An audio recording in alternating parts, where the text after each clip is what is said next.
La fondatrice de cette école, c'est Mademoiselle Paris. Quand elle a commencé les études supérieures, elle avait 30 ans. C'est beaucoup, 30 ans. Elle avait une petite sœur qui avait 10 ans de moins, et toutes les deux ont décidé de devenir ingénieurs. À l'époque, les grandes écoles d'ingénieurs n'acceptaient pas de filles. Alors, des écoles de plus petite notoriété l'acceptaient. C'était le cas d'une école qui s'appelait Sudria. Puis ensuite, elles sont allées à l'Institut électrotechnique pour se faire doublement diplômer. Sortant de là, Mademoiselle Paris elle a décidé de créer une école qui serait, puisque les écoles de garçons ne voulaient pas de filles, qu'elle créerait une école de filles qui ne voudrait pas de garçons. En 1925, l'Institut électromécanique féminin est créé. Pas des ingénieurs d'ailleurs, plutôt des techniciennes. 1934, cette école arrive au CNAM. Elles ont commencé dans une petite pièce qu'on leur avait prêtée, parce qu'elle partait, elle allait voir tout le monde, tous les industriels. Et puis elle avait aussi quelque chose qui était à la frontière du hobby, mais aussi de la passion d'ingénieur, c'était l'aéronautique. Et donc, elle s'est investie dans la fabrication d'un triplan. Elle voulait faire le Paris, Dakar, New York, etc. Enfin, un périple invraisemblable.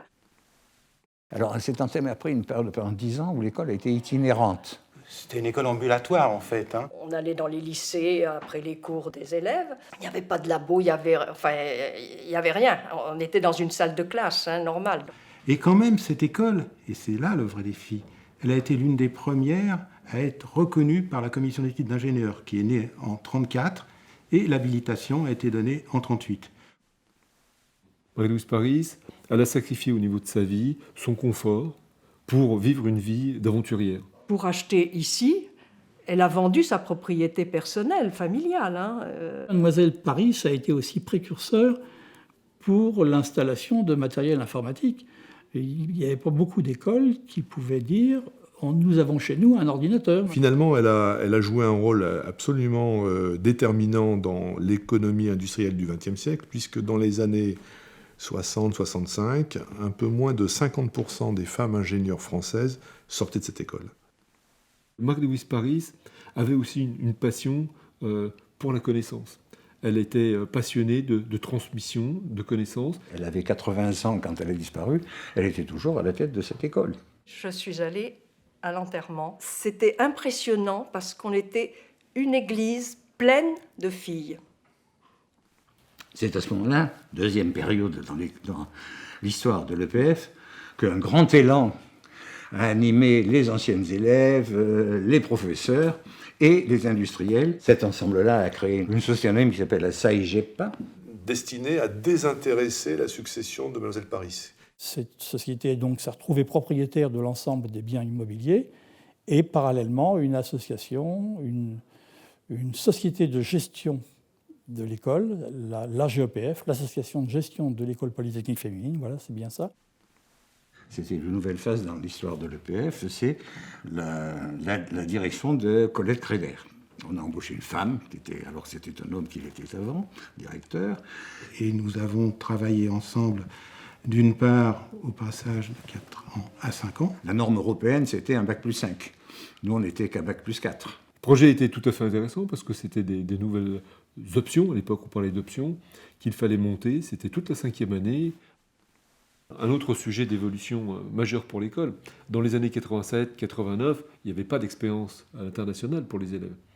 Et puis il y a eu un projet formidable. C'est le diplôme conjoint, c'est-à-dire une promotion d'élèves qui, pendant la durée des études, va étudier en alternance dans 2 pays, dans 2 institutions. Nous avons des Français et des Allemands qui, pendant 4 ans, étudient ensemble, tantôt en France, tantôt en Allemagne. L'unique diplôme conjoint en France, habilité par la CTI. Et la volonté, alors là, portée par Colette Créder, ça a été de faire de l'international, avec une structure certes légère, mais souple. Alors on a fait pratiquement le tour du monde, le Mexique, l'Italie, l'Espagne, beaucoup aussi. En 1991, la fondation reconnue d'utilité publique EPF a été créée pour porter le projet de cette école.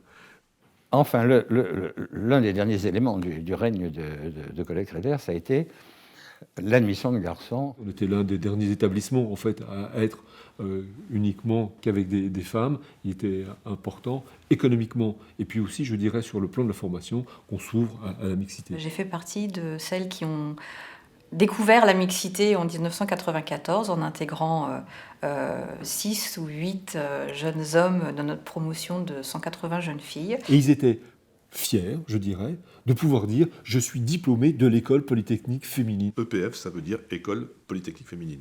Voilà, ça c'est clair. Par contre, le FI, c'est la double posture de l'ingénieur généraliste. C'est en même temps un ou une ingénieure qui a une culture scientifique très développée. Et le FI, c'est le nombre d'or, l'excellence scientifique, l'équilibre parfait.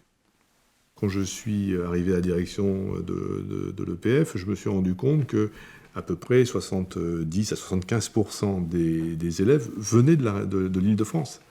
On a essayé d'aller implanter les établissements en province. On a commencé par 3. Et avec un objectif de faire un campus à taille humaine de 300-350 élèves. Nous avons développé un campus à Montpellier. Nous avions là en fait un projet qui allait plutôt s'orienter vers l'énergie, une manière finalement de construire un campus qui devait viser aussi 450 élèves. C'est une école qui a gagné en notoriété auprès des entreprises partenaires, qui sont des entreprises fidèles, et les entreprises partenaires sont de plus en plus nombreuses, donc ça témoigne de la qualité de la pédagogie. Parmi les anciens qui ont un petit peu marqué l'histoire, je pourrais citer Geneviève Barbaste, qui était une des femmes commandantes de bord, ainsi que Madame Gillet, qui a participé aux expéditions polaires avec Paul-Émile Victor, et beaucoup plus récente, donc Astrid Guyard, qui est championne du monde de fleuret. Enfin, c'est une école, je veux dire, qui marche très bien. Aujourd'hui, elle est bien vue.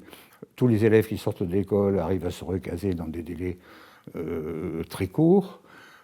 Par rapport à la moyenne des grandes écoles, la conférence des grandes écoles, l'EPF se situe dans le peloton de tête, au niveau des emplois, au niveau des rémunérations, enfin, tout le monde est ravi de ça. Nous avons, nous, la volonté de former des ingénieurs durables, c'est-à-dire capables de s'adapter à un monde qu'on ne connaît pas aujourd'hui.